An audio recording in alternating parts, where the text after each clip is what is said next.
Nous sommes le mardi 1er octobre, vous êtes bien avec nous sur votre chaîne d'information régionale en images en 8 minutes et tous les quarts d'heure on déroule ensemble le fil de l'actualité près de chez vous, l'info dans le Nord et le Pas-de-Calais. D'abord vos prévisions météo avec une nouvelle dégradation ont déjà le retour des pluies et aujourd'hui ce matin, selon la chaîne météo, 2 semaines de précipitations cumulées étaient attendues, de fortes pluies surtout à l'intérieur des terres vers l'Audomarois, la Flandre et la métropole lilloise, mais le littoral n'était pas en reste avec aussi des averses, parfois entrecoupées de timides éclaircies cet après-midi, des pluies et des nuages pour tout le monde sous un ciel de traîne et quelques orages possibles localement.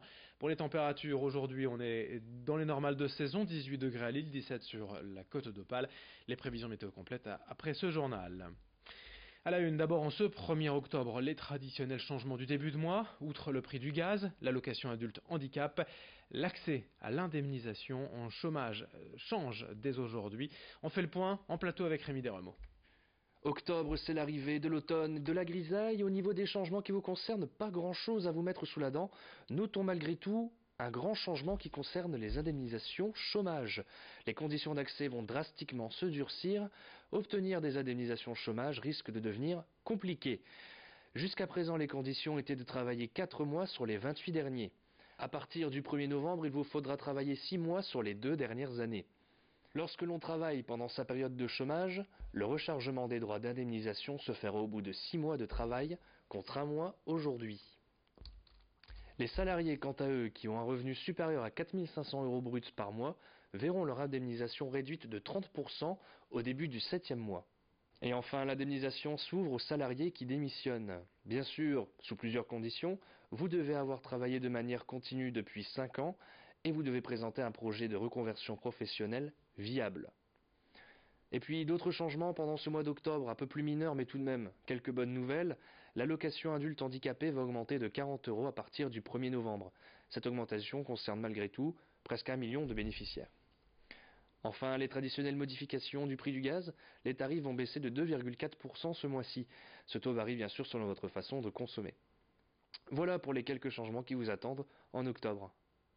Merci Rémi pour ces informations pratiques. Dans l'actualité de la région et également, on en parle depuis le week-end dernier, les Hauts-de-France ont bel et bien été traversés par le nuage de fumée de l'incendie de l'usine chimique de Rouen et en conséquence, des retombées de suie ont été constatées ici ou là. D'ailleurs, la préfecture de région invite les habitants du Nord et du Pas-de-Calais à alerter les autorités si vous constatez chez vous, dans votre jardin, sur vos fenêtres de toit ou votre voiture, des retombées de suie.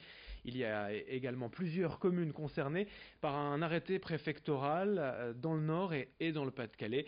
Des restrictions de consommation de fruits et légumes, si vous faites ça pousser chez vous, dans votre potager ou votre jardin familial.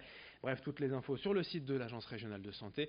Et dans notre prochaine édition, on fera un point complet sur ces mesures de restriction et de précaution. Dans l'actualité aussi, un appel aux bénévoles, aux volontaires pour aller nettoyer le littoral et les plages de la région après la tempête ce week-end et les grandes marées. La mer a chargé des kilos, des tonnes de déchets, de détritus sur les plages du littoral.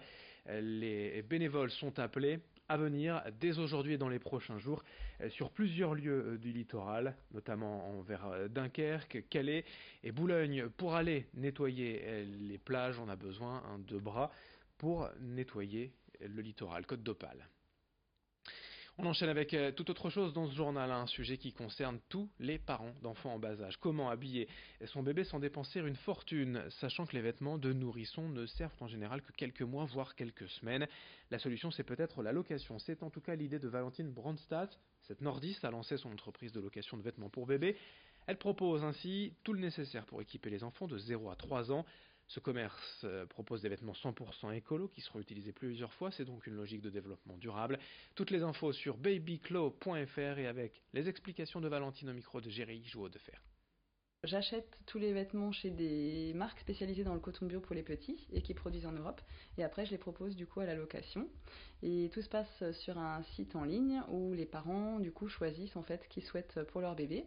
Donc on peut louer de 5 à 25 vêtements par mois tout en sachant que d'un mois à l'autre, en fait, c'est modulable. Donc on peut très bien en louer 5 au mois de septembre, et si au mois d'octobre, eh bien, on a plus de besoins, ou il nous manque, je sais pas, il nous manque une gigoteuse ou plus de body pour son bébé, eh bien, on peut passer d'un abonnement de 5 vêtements à 12 vêtements, par exemple, et ça s'adapte en fait sur le site tout seul.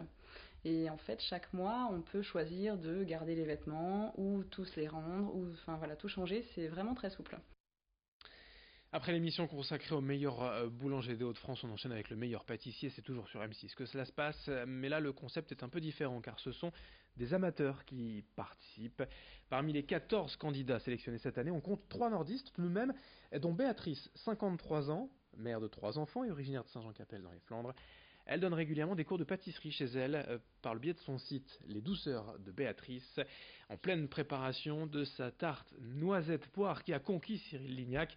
Idil Gunaï est allé à sa rencontre dans sa cuisine. Voici le portrait de Béatrice. Je n'ai aucune formation de pâtisserie, je n'ai aucune formation de cuisine et j'ai eu envie de me présenter au meilleur pâtissier parce que j'avais envie de me comparer à d'autres candidats. Donc je me suis présentée une première fois, une deuxième fois. La troisième fois, mon fils m'a dit « Maman, il demande une vidéo. » Ben, j'ai dit « On va la faire la vidéo. » Je l'ai postée le dimanche, le lundi j'étais appelée. Alors je suis vraiment une fan inconditionnelle du meilleur pâtissier. J'ai tout regardé 2, 3 fois les émissions, j'ai pris des petites anecdotes, ce qui était bien, ce qui était pas bien, ce qui était sympa, ce qui était pas sympa, et j'ai essayé de faire au mieux. Ça m'a vraiment appris d'avoir quelques petites astuces, et j'ai aussi appris à connaître Cyril, ses goûts. La noisette, la poire, il adore. Le citron, la noisette, il adore. Je savais pas par contre qu'il aimait pas la rhubarbe. J'ai commencé à lui faire aimer la rhubarbe, tout doucement, mais c'est pas encore tout à fait ça. Connaître les goûts de Cyril, ça m'a vraiment aidé dans l'émission parce que du coup, je l'ai tapé en plein dans le cœur. Il a eu la chair de poule, ses poils se sont dressés, c'était vraiment sensationnel.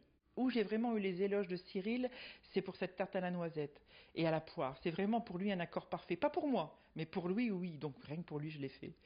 Après, ce qu'il a super aimé aussi, c'est une glace avec un bonbon acidulé. C'était une tuerie. Il avait peur que ce soit trop sucré, un peu le goût de chimique. Je lui ai dit non, Cyril, je vais aller droit dedans. Et là, il a dit Béa, c'est une tuerie. Tout ce que j'attends en retour, c'est vraiment d'aller dans les maisons de pâtisserie, faire des cours de pâtisserie, rencontrer des chefs, partager.